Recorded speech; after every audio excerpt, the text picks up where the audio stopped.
नमस्कार मित्रों, मैं अमर अद्वितीय अपने इस चैनल में आपका स्वागत करता हूं। आज लेकर उपस्थित हूं एक व्यंग्य निबंध जिसके लेखक हैं व्यंग्य सम्राट हरिशंकर परसाई जी। हिंदी के व्यंग्य लेखकों में उनका नाम अग्रणी है। भारतीय जीवन के पाखंड, भ्रष्टाचार, अंतर्विरोध, बेईमानी आदि जैसे विषयों पर उनके व्यंग्य लेखों ने शोषण के विरुद्ध साहित्य की भूमिका का निर्वाह किया। उनका व्यंग्य लेखन परिवर्तन की चेतना पैदा करता रहा है। कोरे हास्य से अलग रहे व्यंग्य आदर्श के पक्ष में उनकी उपस्थिति दर्ज कराता है। सामाजिक, राजनीतिक और धार्मिक पाखंड पर लिखे उनके व्यंग्यों ने व्यंग्य साहित्य के मानकों का एक अलग निर्माण किया। परसाई जी बोलचाल की सामान्य भाषा का प्रयोग करते हैं, किंतु संरचना के अनूठेपन के कारण उनकी भाषा की मारक क्षमता बहुत बढ़ जाती है। आज के प्रसंग में प्रस्तुत कर रहा हूं उनका एक व्यंग्य निबंध जिसका शीर्षक है प्रेमचंद के फटे जूते। प्रेमचंद के फटे जूते शीर्षक निबंध में परसाई जी ने प्रेमचंद के व्यक्तित्व को सादगी, एक रचनाकार की अंतर्भेदी सामाजिक दृष्टि का विवेचन करते हुए आज की दिखावे की प्रवृत्ति और अवसरवादिता पर व्यंग्य किया है। प्रेमचंद के फटे जूते। प्रेमचंद का एक चित्र मेरे सामने है। पत्नी के साथ फोटो खिंचा रहे हैं। सिर पर किसी मोटे कपड़े की टोपी, कुर्ता और धोती पहने हैं। कनपटी चिपकी है, गालों की हड्डियां उभर आई हैं, पर घनी मूछें चेहरे को हरा भरा बतलाती हैं। पांवों में कैनवस के जूते हैं, जिनके बंद बेतरतीब बंधे हैं। लापरवाही से उपयोग करने पर बंद के सिरों पर की लोहे की पतरी निकल जाती है और छेदों में बंद डालने में परेशानी होती है।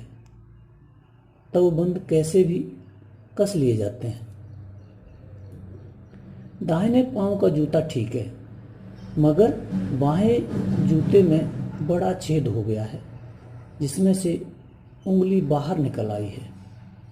मेरी दृष्टि इस जूते पर अटक गई है। सोचता हूँ, फोटो खिंचाने की अगर यह पोशाक है तो पहनने की कैसी होगी। नहीं, इस आदमी की अलग अलग पोशाकें नहीं होंगी। इसमें पोशाकें बदलने का गुण नहीं है। यह जैसा है वैसा ही फोटो में खिंच जाता है। मैं चेहरे की तरफ देखता हूं। क्या तुम्हें मालूम है मेरे साहित्यिक पुरखे कि तुम्हारा जूता फट गया है और अंगुली बाहर दिख रही है? क्या तुम्हें इसका जरा भी एहसास है? नहीं है। जरा लज्जा, संकोच या झेप नहीं है? क्या तुम इतना भी नहीं जानते कि धोती को थोड़ा नीचे खींच लेने से उंगली ढक सकती थी? मगर फिर भी तुम्हारे चेहरे पर बड़ी बेपरवाही, बड़ा विश्वास है। फोटोग्राफर ने जब रेडी प्लीज कहा होगा तब परंपरा के अनुसार तुमने मुस्कान लाने की कोशिश की होगी। दर्द के गहरे कुएं के तल में कहीं पड़ी मुस्कान को धीरे धीरे खींचकर ऊपर निकाल रहे होंगे कि बीच में ही क्लिक करके फोटोग्राफर ने थैंक यू कह दिया होगा। विचित्र है यह अधूरी मुस्कान। यह मुस्कान नहीं, इसमें उपहास है, व्यंग्य है। यह कैसा आदमी है जो खुद तो फटे जूते पहने फोटो खिंचा रहा है और किसी पर हंस भी रहा है। फोटो ही खिंचाना था तो ठीक जूते पहन लेते या न खिंचाते। फोटो न खिंचाने से क्या बिगड़ता। शायद पत्नी का आग्रह रहा हो और तुम अच्छा चल भाई कहकर बैठ गए होंगे, मगर यह कितनी बड़ी ट्रेजेडी है कि आदमी के पास फोटो खिंचाने को भी जूता न हो। मैं तुम्हारी यह फोटो देखते देखते तुम्हारे क्लेश को अपने भीतर महसूस करके जैसे रो पड़ना चाहता हूँ, मगर तुम्हारी आंखों का यह तीखा दर्द भरा व्यंग मुझे एकदम रोक देता है।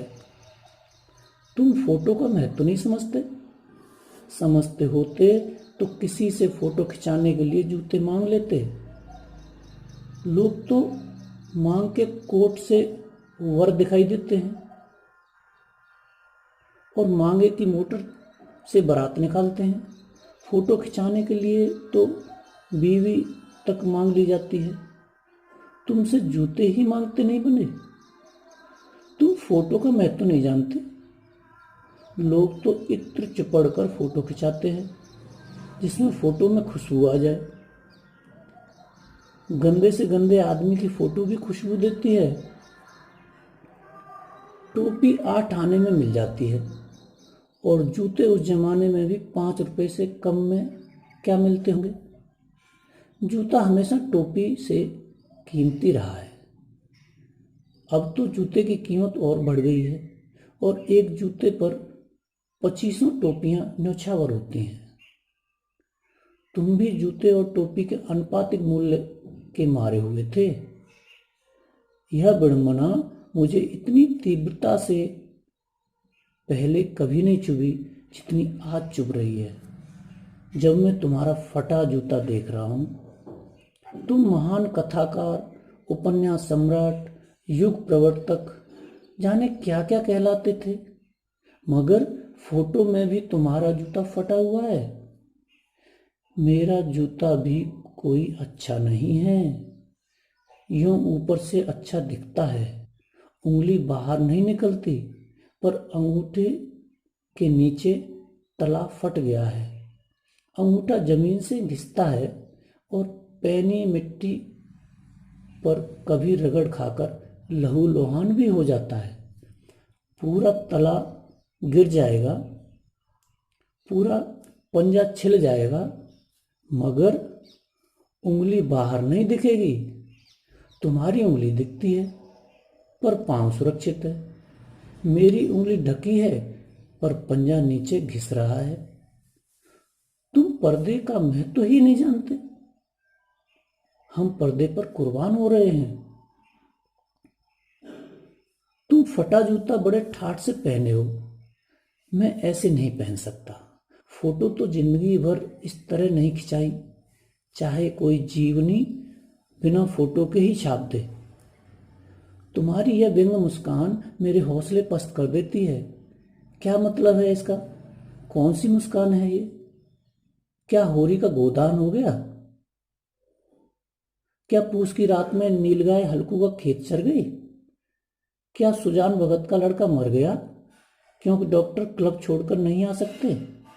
नहीं, मुझे लगता है माधो औरत के कफन के चंदे की शराब पी गया। वही मुस्कान मालूम होती है। मैं तुम्हारा जूता फिर देखता हूँ। कैसे फट गया यह? मेरी जनता के लेखक क्या बहुत चक्कर काटते रहे? क्या बनिए के तगादे से बचने के लिए मील 2 मील का चक्कर लगाकर घर लौटते थे? चक्कर लगाने से जूता फटता नहीं है, घिस जाता है। कुंभन दास का जूता भी फतेहपुर सीकरी जाने आने में घिस गया था। उसे बड़ा पछतावा हुआ। उसने कहा, आवत जात पनैया घिस गई बिसर गयो हरि नाम। आवत जात पनैया घिस गई बिसर गयो हरि नाम। और ऐसे बुलाकर देने वालों के लिए कहा था, जिनके देखे दुख उपजत है तिनको करगो परै सलाम। जिनके देखे दुख उपजत है तिनको करगो परै सलाम। चलने से जूता घिसता है, फटता नहीं है। तुम्हारा जूता कैसे फट गया? मुझे लगता है तुम किसी सख्त चीज को ठोकर मारते रहे हो। कोई चीज जो परत दर परत सदियों से जम गई है, उसे शायद तुमने ठोकर मार मार कर अपना जूता फाड़ लिया। कोई टीला जो रास्ते पर खड़ा हो गया था, उस पर तुमने अपना जूता आजमाया। तुम उसे बचाकर उसके बगल से भी तो निकल सकते थे। टीलों से समझौता भी तो हो जाता है। सभी नदियां पहाड़ थोड़े ही फोड़ती हैं। कोई रास्ता बदलकर घूमकर भी तो चली जाती है। तुम समझौता नहीं कर सके। क्या तुम्हारी भी वही मजबूर थी? क्या तुम्हारी भी वही कमजोरी थी जो होरी को ले डूबी? वही नेम धर्म वाली कमजोरी? नेम धर्म उसकी भी जंजीर थी, मगर तुम जिस तरह मुस्करा रहे हो, उससे लगता है कि शायद नेम धर्म तुम्हारा बंधन नहीं है, तुम्हारी मुक्ति है। तुम्हारी यह पांव की उंगली मुझे संकेत करती सी लगती है, जिसे तुम घृणित कह समझते हो। तुम्हारी यह पांव की उंगली मुझे संकेत करती सी लगती है, जिसे तुम घृणित समझते हो। उसकी तरफ हाथ की नहीं, पांव की उंगली से इशारा करते हो। तुम क्या उसकी तरफ इशारा कर रहे हो जिसे ठोकर मारते मारते तुमने जूता फाड़ लिया? मैं समझता हूं, तुम्हारी उंगली का इशारा भी समझता हूं, और यह व्यंग मुस्कान भी समझता हूं।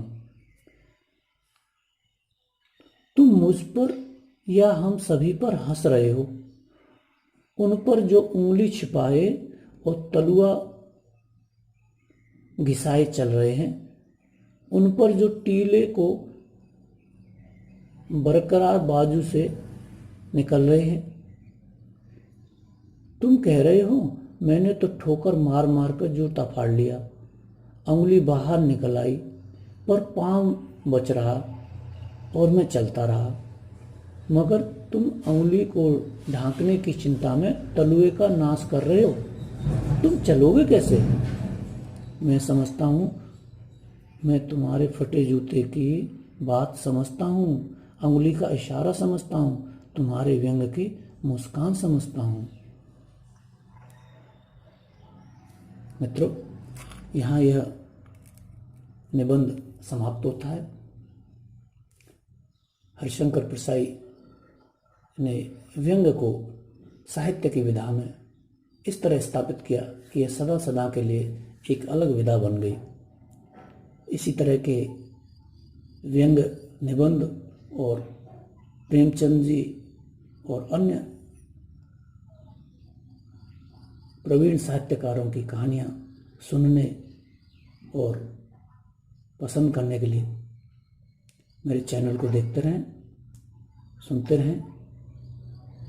मेरे चैनल को सब्सक्राइब करना ना भूलें, ताकि आप मुझसे जुड़े रहें। धन्यवाद।